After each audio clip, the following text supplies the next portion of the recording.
عن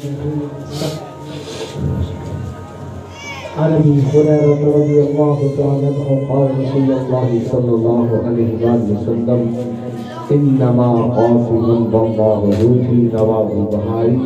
عن ابن عمر رضي الله تعالى عنه قال رسول الله صلى الله عليه وسلم من زار قبري وجبت له شفاعته. رواه الدارقطني.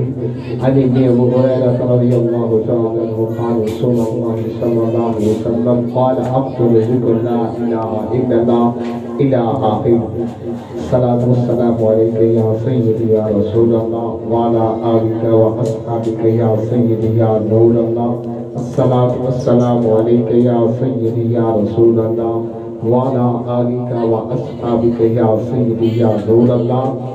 صدائیں درودوں کی آتی رہے گی جن کو سن کر دل شاد ہوتا رہے گا. خدا اہل سنت کو آباد رکھے، محمد کا میلاد ہوتا رہے گا. آپ ضرور شریف پڑھیں تاکہ آپ کو بھی ثواب ملے اور اللہ تعالیٰ آپ پر بھی رحمت کا نزول فرمائے. الصلاۃ والسلام علیک یا سیدی یا رسول اللہ وعلی آلک و اصحابک یا سیدی یا نور اللہ. درود اس ذات پر جب حضور سدرۃ المنتہا پر جلوہ فرما ہوئے تو امام بخاری نے اس کو نقل کیا کہ جب آقا علیہ السلام لامقام پر جلوہ فرما ہوئے تو فرمایا اللہ تبارک و تعالیٰ نے کیا فرمایا؟ کیف امر کا صیغہ ہے. فرمایا کیف یا محمد ایصلی. فرمایا اے پیارے ابھی یہاں پر رک جائے. ایصلی ابھی آپ کا رب آپ پر درود پڑھے اور پھر آپ سدرہ پر آئے. گویا اللہ تبارک و تعالیٰ نے مصطفیٰ کا استقبال درود کی پتیوں سے کیا. آپ کے گھر میں کوئی آتا ہے مہمان تو آپ پھولوں سے استقبال کرتے ہیں. جب حضور لامقام پر گئے تو اللہ تبارک و تعالیٰ نے فرمایا کہ سونیا ابھی رک جاؤ. ایصلی پہلے آپ کا رب اپنی شان کے لائق آپ پر درود پڑھے اور پھر آپ سدرہ پر قدم رکھیں. تو اسی ذات پر درود پڑھنا ہے. الصلاۃ والسلام علیک یا سیدی یا رسول اللہ وعلی آلک و اصحابک یا سیدی یا نور اللہ. الصلاۃ والسلام علیک یا سیدی یا نور اللہ وعلی آلک و اصحابک یا سیدی یا نور اللہ. دو باتیں حضور کی پھر اس کے بعد غوث اعظم کی. اب دیکھیں پہلی بات امام بخاری رحمۃ اللہ تعالیٰ نے جو باب باندھا ہے نا وہاں پر ایک باب ہے باب الشفاعت. وہ فرماتے ہیں کہ محشر جو ہے نا قیامت کا جو دن ہونا ہے فرمایا وہ تو ایک بہانہ ہے. محشر کا دن تو ایک بہانہ ہے. اصل تو دکھانی شان مصطفیٰ ہے. اصل دکھانی شان مصطفیٰ ہے. کیا روایت کیا حدیث کے متن کیا ہے؟ فرمایا عن ابی ہریرہ رضی اللہ تعالی عنہ قال رسول اللہ صلی اللہ علیہ وسلم فرمایا ارفع راسک صدوت وشفع یشفع. اب یہاں پر علامہ قاری جو شرح بخاری کی شرح ہے انہوں نے کی ہے وہ یہاں پر اس کا ترجمہ یہ فرماتے ہیں کہ سونیا جب سر سجدے میں آقا علیہ السلام سر سجدے میں رکھے تو پھر اللہ تبارک و تعالیٰ فرمائے گا سونیا سل اپنا سر پاک کو اٹھا اور اپنا مکھرا دکھا. سل جو سوال کرے اللہ وہ سوال جو بھی سوال کریں گے اللہ تعالیٰ اس سوال کو پورا بھی کرے گا. وشفا اور آپ جس کی شفاعت کریں گے اور اللہ تعالیٰ اس کی شفاعت بھی قبول فرمائے گا اور اللہ تعالیٰ اس کی شفاعت بھی قبول فرمائے گا. اب دیکھیں نا آدم سارے انبیاء کی زبان پاک پر یہی ہے کہ صحابہ ملا گئی. آج میرا دن نہیں. اب سوال یہ ہے کہ سب جب آپ اگر کسی مقام پر پہنچنا ہے تو آپ کو ڈریس بتا دیا جائے کہ دائیں جانا ہے لیفٹ جانا ہے دائیں جانا ہے سب جگہ پہ جدھر بھی جانا ہے آپ کو پتہ بتا دیا جائے. لیکن جب کام ہی حضور پاک صلی اللہ علیہ وسلم نے شفاعت کرنی ہے تو ڈائریکٹ ہی حضور کے پاس بھیج دیا جاتا.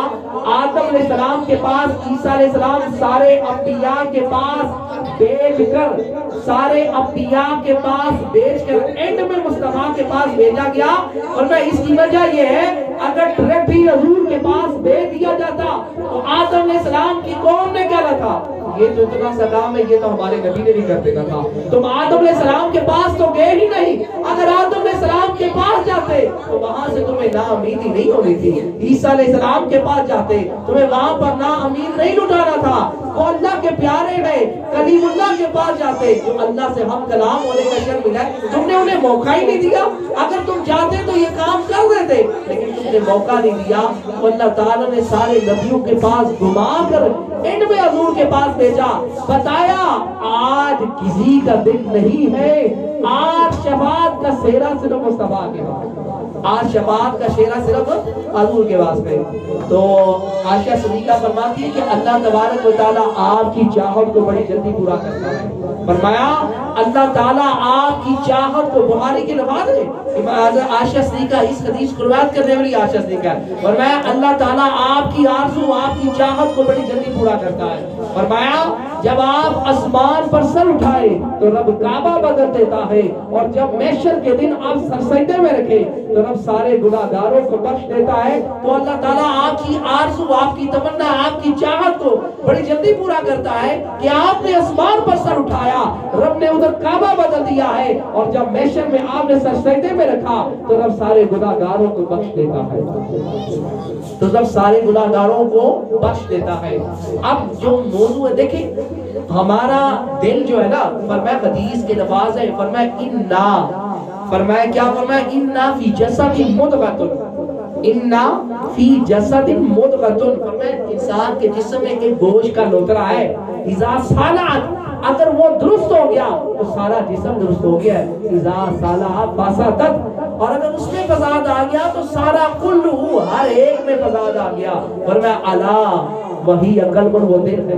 اب کیا مطلب کیا ہے اس حدیث کا؟ فرمایا کہ انسان کے جسم کے اندر ایک گوشت کا لوتھڑا ہے, وہ اصل جو دل جو ہے وہ اگر درست ہو جائے تو سارا نظام درست ہو جاتا ہے. اگر دل درست ہو جائے تو سارا نظام درست ہو جاتا ہے, کیونکہ دل جو ہے آپ کے جسم کو چلا رہا ہے. اگر دل کی دھڑکن بند ہو جائے تو سانسیں بند ہو جاتی ہیں. دل کی دھڑکن بند ہو جائے تو زندگی کا مرکز ختم ہو جاتا ہے, کیونکہ دل جو ہے وہ دھڑکن چل رہی ہے, آپ سو رہے ہیں لیکن دھڑکن چل رہی ہے. تو فرمایا کہ اصل ہے دل, اصل ہے دل. تو حضور نے فرمایا نا کہ انسان جب گناہ کرتا ہے تو اس کا دل سیاہ ہو جاتا ہے. اب وہ دل کو سیاہی کو, اس سیاہی دل کو کیسے ٹھیک کرتا ہے؟ فرمایا وہ قرآن کا, وہ اللہ کا ذکر ہے, اور قرآن ہے, وہ قرآن اور اللہ کا ذکر ہے. آج میں نے یہ کئی بار کہا ہے, مولا رومی کے سے نقل کیا, فرمایا جو محفلیں کروائی جاتی ہیں نا, یہ جو محفلیں کروائی جاتی ہیں اس کا بڑا فائدہ ہوتا ہے. وہ دیکھیں آج آپ اس کو یوں سمجھے, مولا رومی کی زبان میں فرماتے ہیں کہ جب انسان بیمار ہوتا ہے تو پھر اس صورت میں کیا لگتا ہے؟ ڈاکٹر اس کو وین میں ایک ٹیکا لگاتا ہے جس کو بروما کہتے ہیں. اب وین میں ٹیکا لگا کے اس کو ڈرپ لگاتا ہے, وہ ڈرپ لگا کے وہ سیدھا اس کے جسم میں نالیوں میں جاتی ہے, اس کو شفا مل جاتی ہے, اس کو جلدی اثر ملتا ہے. تو ڈائریکٹ نہیں ہے, دوائی سے زیادہ اثر کرتی ہے وہ جو ڈرپ ہے. تو اب ڈرپ جو ہے وہ کیوں لگائی جاتی ہے؟ تاکہ بندہ جلدی ٹھیک ہو جائے. تو محفلوں میں بھی ڈرپ لگائی جاتی ہے اس کے مصطفیٰ کی.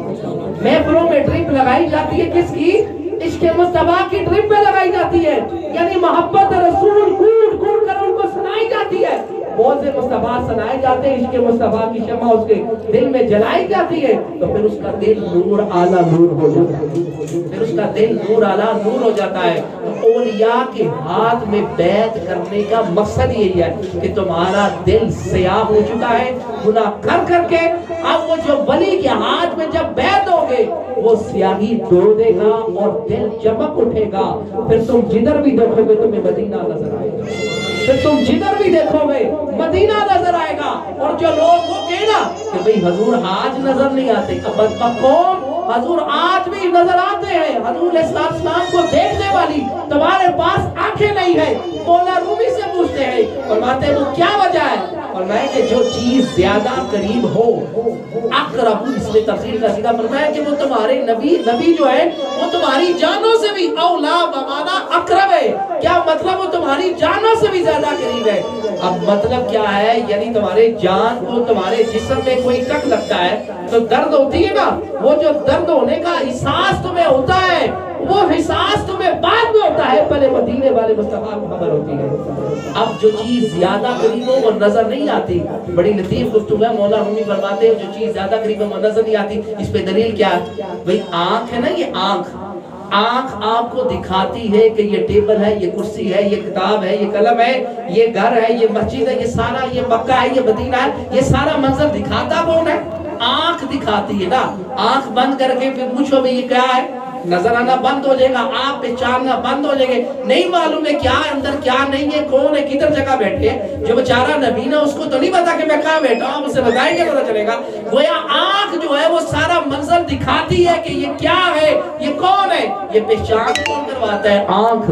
اب آنکھ سارا پہچان کرواتی ہے، وہی جب پہچان کرواتی ہے جب آنکھ میں سرما ڈال اور آنکھ سے سرما کیسا ہے بتائے گا بھئی، وہی جو سارا منظر دکھا رہی ہے جب اس میں سرما ڈال اور پھر آنکھ سے پوچھ اے آنکھ بتا سرما کیسا ہے، وہ کہے گی مجھے نہیں، اگر مجھے دیکھنا ہے تو مجھے آئینے کی حاجت ہے، کیونکہ میں تمہارے زیادہ قریب ہوں۔ قریب کو دیکھنے کے لیے آئینے کی حاجت ہوتی ہے، تو مصطفیٰ بھی تمہارے زیادہ قریب ہے، دیکھنے کے لیے آئینہ چاہیے۔ جس طرح آنکھ قریب ہونے کے باوجود سارا منظر دکھاتی ہے، لیکن جب اپنی باری آتی ہے تو اندھی ہو جاتی ہے۔ آنکھ میں چھوٹا سا کنکر لگ جائے تو آنکھ سے پوچھنا بتا کہ وہ کلر کتنا ہے، وہ کتنا چھوٹا ہے، سارا منظر دکھا رہی ہے لیکن اپنی بار اندھا ہو چکی ہے، اس لیے کہ آئینے کی حاجت ہے، قریب زیادہ ہے۔ تو مصطفیٰ بھی تمہارے قریب زیادہ ہے، اس لیے تمہیں نظر نہیں آ رہے، تو پھر دیکھنے کے لیے آئینہ چاہیے، تو وہ نور مصطفیٰ ہے۔ نور مصطفیٰ کو دیکھنے کے لیے بھی نوری آئینہ چاہیے۔ نوری آئینہ کے لیے اولیاء کا آئینہ ہے، داتا کا آئینہ ہے، پیر میرلی شاہ صاحب کا آئینہ ہے۔ جب ان کے ہاتھ میں پیسے دو گے پھر نوری آئینہ بھی کھل جائے گا، پھر